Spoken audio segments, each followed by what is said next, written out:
بسم الله الرحمن الرحیم. الحمد لله رب العالمین و صلی الله علی سیدنا محمد و آله الطاهرین. سلام علیکم خانم ها آقایان محترم، هم نفسای مهربون یاد خدا. الیک خوب باشین. خیلی خیلی ممنونم که از بین همه شبکه‌های تلویزیونی انتخاب شما شبکه قرآن و برنامه یاد خدا هست. یاد خدایی که همچنان مهمان حرم با صفای امامزادگان ابراهیم و محمد علیهم السلام هست در شهر مقدس قم. الیک شما هم خیلی زود ظاهر باشین. هرچند ما اینجا به یاد شما و نایب الزیار شما هستیم، اما خودتون تشریف بیارین. بعد از زیارت پروپیمون حضرت کریمه سلام الله علیها انشالله اینجا مشرف بشین.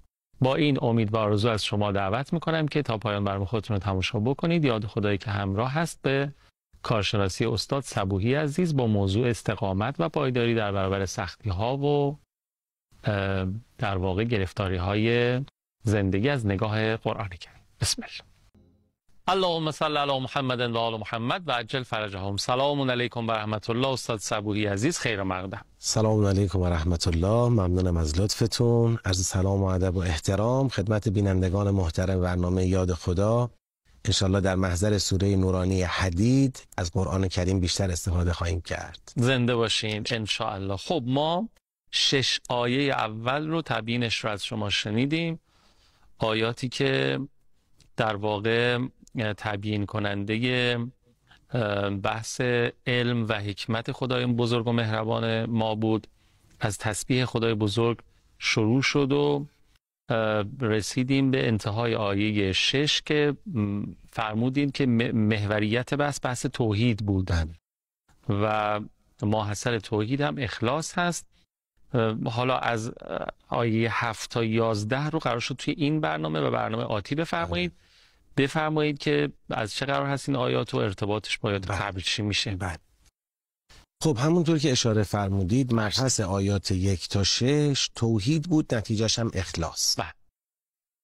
و حالا این توحید و اخلاص دنبال اینه که ما برسیم به یه فرهنگ عالی از مقابل. صاف میره سر اصل مطلب. از آیه 7 من شروع میکنم. آمنوا بالله و رسوله و انفقوا مما جعلكم مستخلفین فیه فالذین آمنوا منکم و انفقوا لهم اجر کبیر.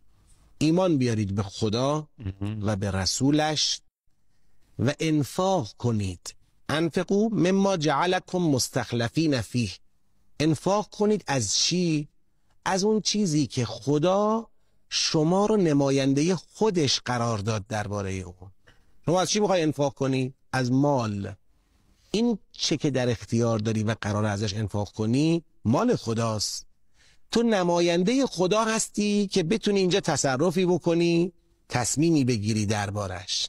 از اون چه خدا تو رو نماینده خودش قرار داد که اونجا تصمیم بگیری، به نمایندگی از خدا تصمیم بگیری، اونجا تصمیم بگیر به انفاق. از چی میخوای انفاق کنی؟ از جان. حالا انشالله خواهیم رسید به انفاق جان، تو همین آیات میرسیم، جلسه بعد بیشتر اشاره میکنیم. باز این جان متعلق به خداست، وجود انسان متعلق به خداست و خدا تو رو نماینده خودش قرار داده بتونی تصمیم بگیری. انفقوا مما جعلكم مستخلفین فیه. خیلی تعبیر خاصیه، یعنی داره یک استدلالی میکنه برای انفاق که حواستون باشه ما از شما نخواستیم چیزی رو که متعلق به خودتونه و مال شماست بخواید به ما بدید، در راه ما مصرف بکنید. اون چه الان متعلق به شماست اصالتا مال خداست و شما اجازه دارید دربارش تصمیم بگیرید. این فرصتی است که به شما داده شده. بعد میفهمد فالذین آمنوا منکم و انفقوا لهم اجر کبیر. اون کسانی از شما که ایمان و انفاق رو با هم داشته باشن، آمنوا منکم و انفقوا، این دوتا رو با هم داشته باشن، لهم اجر کبیر، به اونها اجری بزرگ داده خواهد شد. خب ببینید بحث با دعوت به ایمان و انفاق شروع شده. ما باید سوال کنیم که از خودمون به عنوان یک متدبر در قرآن که چرا خدا بحثو با دعوت به ایمان و انفاق یه دفعه شروع کرد؟ چه مبحثی مگر در ذهن مؤمنین، در جامعه مؤمنین در جریان؟ مسئله چیه که با این دعوت داره دسته دوم بحثش رو شروع میکنه؟ مسئله اینه که پیغمبر خدا داره مؤمنان رو دعوت میکنه، صدا میزنه. چجوری؟ هل من ناصر ینصرنی؟ حالا این پیغمبر خدا که ما میگیم، پیغمبر خدا حضرت محمد مصطفی صلی الله علیه و آله و سلم و بعد در طول تاریخ جانشینان ایشون، امامان برحق، در زمان غیبت اولیاء برحقی که به نیابت از امام زمان علیه السلام ولایت جامعه رو بر عهده دارن. او داره شما رو دعوت میکنه، یک دعوتی که نیاز به اجابت داره. یک هل من ناصر ینصرنی سر میده، کسی هست ما را یاری کند، که شما باید لبیکی به او بگی. ولی نگاه میکنیم میبینیم از این لبیک خبری نیست یا کمرنگه.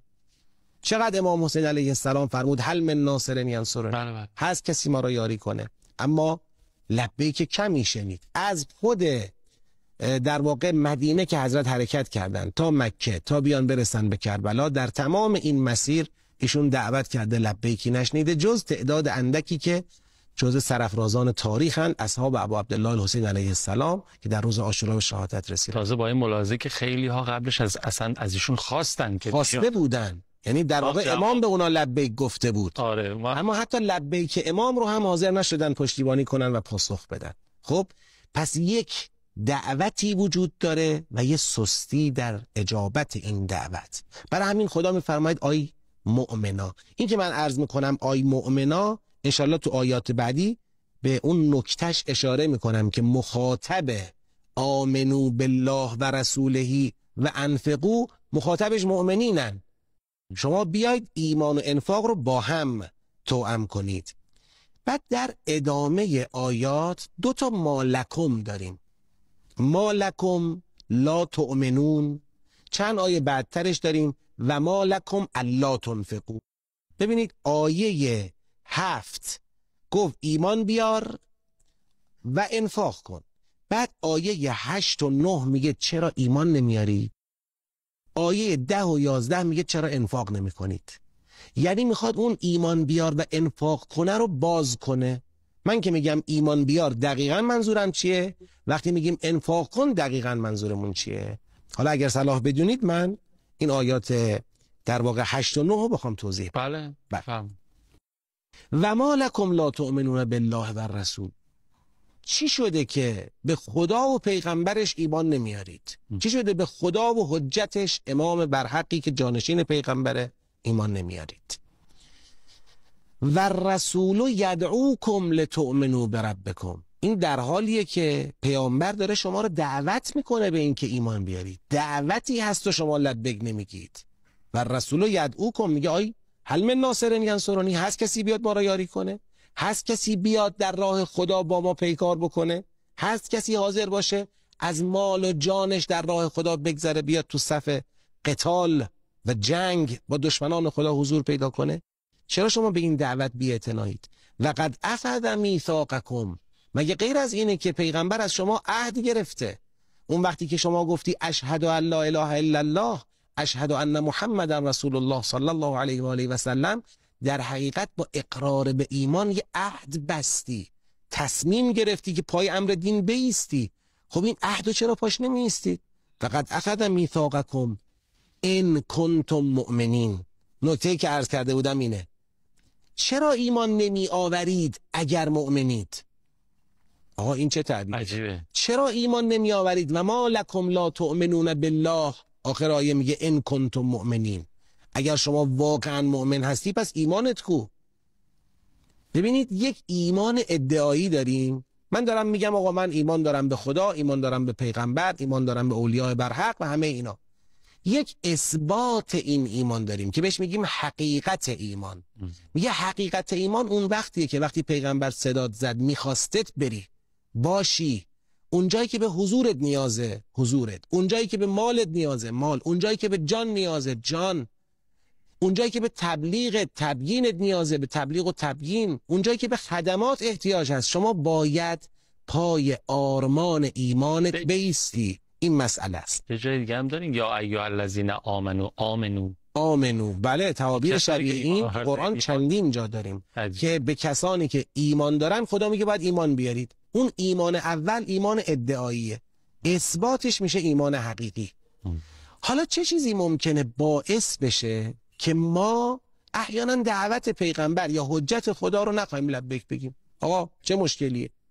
شما نگاه کنید، من الان بخوام یک مثالی بزنم، تا وقتی که امام و حجت خدا و پیغمبر خدا و امثال اینها قراره یک کاری برای ما انجام بدن، یک کاری برای ما انجام بدن، دعایی کنن که گناهان ما بخشیده بشه. ما نوکرشون هم هستیم. نوکرشون هم هستیم. شما اشاره کن ما میایم خدمتتون.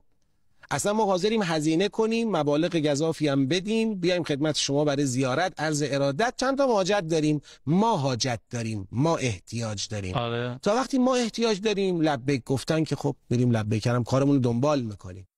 اما وقتی کار میرسه به یه نقطه‌ای، خدا یه جوری تدبیر کرده، یه جایی تو باید بیای کمک کنی. همیشه قرار نیست او به تو کمک کنه. هل من ناصر ینصرنی یعنی چی؟ هست کسی منو یاری کنه؟ اینجا قرار تو امام حسین رو یاری کنی. حالا امام حسین همیشه تو را یاری کرده، حالا نوبت توه. یه کاری هم تو میخوای بکنی، تو اینجا دیگه بخوای. جا میزنی. این نکته است. و ما چرا اینجا نمیتونیم اجابت کنیم؟ مثل داروی تلخه. ببینید او میخواد منو دعوت کنه به اینکه او را کمک کنم یه چیزی به خودم برسه، مسئله خود منم. من متوجه هستم که تلخه، متوجه نیستم که درمانه. بخوام مثال بزنم، یک بچه‌ای رو اگر تصور بکنیم که داریم بهش میگیم بیا بریم این دارو رو بخور، یا این مثلا تزریق رو داشته باش، این بچه خب یه هراسی داره، میگه درد داره، تلخه، نمیخواد به سمتش بیاد. اما زمانی که متوجهش کنیم که این برای درمان توه، برای سلامتی خودته، اینجا حرکت میکنه. عبارت بعدی آیه میفهمد هو الذی، این خدایی که میگم چرا بهش ایمان نمیارید کسیه که ینزل علی عبده آیات بینات، بر بنده خودش آیاتی روشن نازل کرده، لیخرجکم من الظلمات الی النور. اگر او داره دعوت میکنه تو را، میخواد تو رو از ظلمت ها و تاریکی ها به نور برسونه. آقا مگه در آیت الکرسی نخوندی الله ولی الذین آمنوا یخرجهم من الظلمات الی النور؟ اصلا خدا ولایت بر من داره که من از ظلمت برسم به نور. خب چطوری؟ خدا میگه من برای اینکه تو رو از ظلمت به نور برسونم، بر بنده خودم آیاتی نازل کردم. بنده خودم یعنی پیغمبر من، یعنی امام برحق، جانشینان اونا. او داره تو رو دعوت میکنه که تو با این آیات حرکت کنی، از ظلمت ها بیای به نور برسی. تو برات سخته. میگه از مالت بگذر، برات سخته. از جانت بگذر، برات سخته. به کام تو تلخ میاد گذشتن، چون ما انسان ها بالاخره هممون میل داریم به داشته های خودمون، جان و مالمون. به کام تو تلخ میاد. به همین خاطر میفهمد و ان الله بكم لرؤوف رحیم. حواستون باشه اگر ظاهر دعوت امام حسین علیه السلام اگر به کام تو تلخه، به گوش تو سخت و تلخه، نمیخوای به سمتش حرکت کنی، سنگینه برات که بخوای از مال و جانت بگذری بری لبیک بگی در رکاب او باشی، اینا ظاهر قضیه است. حقیقت اینه که تو با اجابت دعوت اون امام بزرگوار یا جانشین اون امام بزرگوار داری حرکت میکنی از ظلمت‌ها به سمت نور. فرمود شد شما من یاد یه جمله از شهید آوینی انداخت رضوان الله علیه. میگن که زمانه عجیبی است، برخی از مردمان امام گذشته را عاشقند نه امام حاضر. میدانی چرا؟ چون امام گذشته را هر گونه بخواهند تفسیر میکنن، اما امام حاضر را باید فرمان برند و کوفیان این گونه عاشورا را رقم زدن. احسنت. واقعا همین لب به کلام دقیقاً همین شماست. پناه میبریم به خدا انشالله که تاریخ برای ما عبرت بشه، مفاهیم قرآن کریم که قد شما زیبا دارین تبیین میکنین ازش درس بگیریم و امروز تکلیفمون رو درست بشناسیم. اگر میگیم ایمان داریم، اعتقاد داریم، اینها رو در عمل نشون بدیم دیگه. انشالله. حالا الان جبهه مقاومت الان به ما نیاز داره، به حضور ما. هر کس تو هر جایگاهی هست، یکی توان مالی داره، یکی توان تبلیغی داره، یکی توان تبیینی داره، یکی توان جهاد نظامی داره، هر کس هر دیگه. اینجا که میشه در واقع محل آزمون و ابتلاست. خدا کنه که ما سربلند باشیم انشالله. اجازه هست یه فاصله بگیریم، بریم و برگردیم و 7 دقیقه پایانی رو خدمت آقا باشیم. اللهم صل علی محمد و آل محمد و عجل فرجهم. بفرمایید. اللهم صل علی محمد و آل محمد و عجل فرجهم. منم مثل شما دارم استفاده میکنم از تبیین آیات 7 به بعد سوره مبارکه حدید توسط استاد صبوحی که حظ میبریم و بهره مند میشیم. سلامت باشین انشالله. پس ما به این نکته رسیدیم که یک جریان ولایتی هست، ولایت الله، که قرار ولایت الله حالا با سلسله مراتبش که میشه ولایت رسول خدا، ولایت ائمه علیهم السلام، ولایت جانشینان برحق امامان در دوران غیبت، همین مسیر ولایت الله، قرار ولایت الله خروجیش بشه نجات ما از ظلمت ها، رسیدن ما به نور. من خواهش میکنم تو سوره حدید هممون حواسمون به کلمه نور باشه. از اینجا کلمه نور شروع میشه که چجوری از ظلمت ها، تاریکی ها قرار به نور برسیم، چه کسانی به نور میرسن. تا پایان سوره ما با این کلمه نور کار خواهیم داشت. ظلمت ها چیه؟ ظلمت ها در واقع کلمه است که تو قرآن کریم انتخاب شده برای تعلقات به دنیا، برای دلبستگی ها و وابستگی هایی که ما به دنیا داریم و اینا مانع از حرکت و پرواز انسان به سوی عالم ملکوت و به سوی نورانیت. دلبستگی ها چیزای امور طبیعی، یعنی در قرآن کریم شما نگاه کنید در یک آیه شریفه میفرماید اگر شما اموری که دنیای شما رو تشکیل داده اینها نزد شما محبوب تر باشند از خدا، از پیغمبر و از جهاد در راه خدا، اگر اینا محبوب تر از این ستای بعدی باشه منتظر باشید که عذاب خدا برسه. یه بار دیگه بفرمایید. اگر دنیای شما و مظاهر دنیاتون مثل چی؟ مثل عزیزان، پدر، مادر، فرزند، همسر، برادر، خواهر، اموال و دارایی های، بعد اموال و دارایی ها، کسب و کار، تجارت، خونه هاتون، املاکتون، دارایی های مادیتون، اگر محبوب تر باشه پیش شما، محبوب تر از خدا، پیغمبر و جهاد در راه خدا، اگر محبوب تر از اینها باشه منتظر باشید تا عذاب خدا برسه. و خدا قوم فاسق رو هدایت نمیکنه. یعنی چی؟ یعنی ابتلا و امتحان ما همینه که آقا خدا از ما نخواسته که از دنیا کلا فاصله بگیر، که دنیا ریل حرکت ماست، بستر حرکت ماست. یه مثال خیلی قشنگی از پیغمبر گرامی اسلام نقل شده. حضرت فرمودن مثل دنیا به آب و انسان به کشتی. آب نباشه کشتی حرکت نمیکنه، باید یک کشتی آبی باشه کشتی روش جریان پیدا کنه. اما تا وقتی آب زمینه حرکت کشتیه که کشتی روش قرار گرفته و آب زیر کشتی. حالا اگر کشتی سوراخ شد آب داخل کشتی اومد، همون آبه، اینم همون کشتی اما غرقش میکنه. دنیا برای ما زمینه حرکته، دارایی نباشه، عزیزانمون نباشن، کسب و کار نباشه، تجارت نباشه، خب این حرکت به سوی خدا اصلا اتفاق نمیافته. اما نباید نفوذ کنه تو قلب ما، تو جان ما رو نباید زمینگیر کنه. غرق میشیم اون وقت. غرق میشیم. در واقع ظلمت هایی که ازش تعبیر میشه همینه. ما قراره ایمان و انفاق رو با هم کنیم.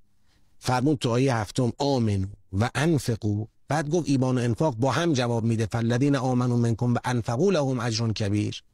حالا میخواد بگه چه چیزی باعث میشه شما تو این ایمانه بلغزی؟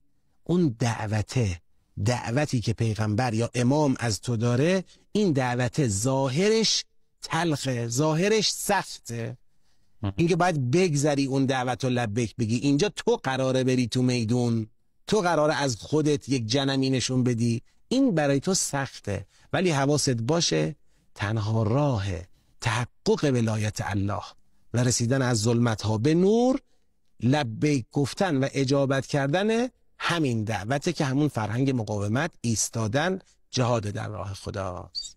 ولا غیر. این ابتلاییه که بدیل و جایگزین تو قرآن کریم نداره. فرمولیه که خدا تنظیم کرده. و در یکی از آیات قرآن تعبیر خیلی زیباییه. میفرماید آیا گمان کردید همین که بگید ما ایمان آوردیم داخل بهشت میشید؟ ام حسبتم ان تدخلوا الجنه ولما یأتکم مثل الذین خلوا من قبلکم مستهم البأساء و ضراء. فکر کنید همین که خلاصه ادعایی کردید و اینا میرید بهشت بدون اینکه اون سختی ها، اون گرفتاری ها، اون مشکلات پیش بیاد و اون غربالگری اتفاق بیفته. یا در سوره مبارکه عنکبوت به زیبایی میفرماید که انسان ها همین که بگن ما ایمان آوردیم کار تموم نمیشه. احسب الناس ان یترکوا ان یقولوا آمنا، مردم خیال کردن همین که گفتن ما ایمان آوردیم رها میشن. هم لا یفتنون، فکر کردن آزمایش نمیشن. ولقد فتنا الذین من قبلهم فلیعلمن الله الذین صدقوا ولیعلمن الکاذبین. ما قطعا آزمایش میکنیم، گذشتگان رو آزمایش کردیم، شما هم آزمایش خواهیم کرد. امروز این آزمایش سختی که برای امت اسلامی پیش اومده برای بار اول نیست، در طول تاریخ بوده. هر زمانی که تو این آزمایشات ایستادیم، ایستادگی به خرج دادیم، خب نصرت الهی هم رسیده. ان تنصر الله ینصرکم. ما خدا رو یاری کردیم، خدا هم به یاری ما اومده و پیروزی حاصل شده. و هر زمانی که دنیا ما رو غرق کرده تو خودش، ظلمت ها و تاریکی ها ما رو تو خودش فرو برده و از حرکت به سمت نور غفلت کردیم، جا موندیم. ظاهرا فلسفه زیاد شدن بحران ها و آشوب ها و فتنه ها و بلایای طبیعی در آخر الزمان و نزدیکتر، دیگه هرچی به آستان زور نزدیکتر میشیم اینا بیشتر میشه تو روایت داریم، فلسفهش همینه که فرمودینه. یعنی همون قرباله است، همون جداسازی است، همون اون دیگه خالص ها، جداسازی خالص ترها، هر چقدر به اون نوک قول نزدیکتر میشیم و این هاست و اون رشد و ارتقایی که باید دیگه بندگان شایسته خدا پیدا کنن، چون قرار اینا آماده بشن تا زمین به اونها به ارث برسه، صالحان و اینها. بله. خب خیلی ممنونم، دست شما درد نکنه. اگه نکته پایانی دارین بفرمایید، اگه نه که خداحافظی کنیم. خیلی ممنونم، استفاده کردیم مثل همیشه و ان شاء الله به شرط توفیق آیات هفته آینده هم خدمتتون خواهیم بود و این آیات 7 تا 11 رو همچنان بله ان شاء الله ادامه میدیم. حالا تا آیه 9 اومدیم، ان شاء الله آیه 10 و 11 رو در جلسه آینده ان شاء الله. توکل به خدا. خیلی ممنونم بابت همراهیتون، مراقب خودتون و خوبیاتون باشین. التماس دعا یا حق. خداحافظ.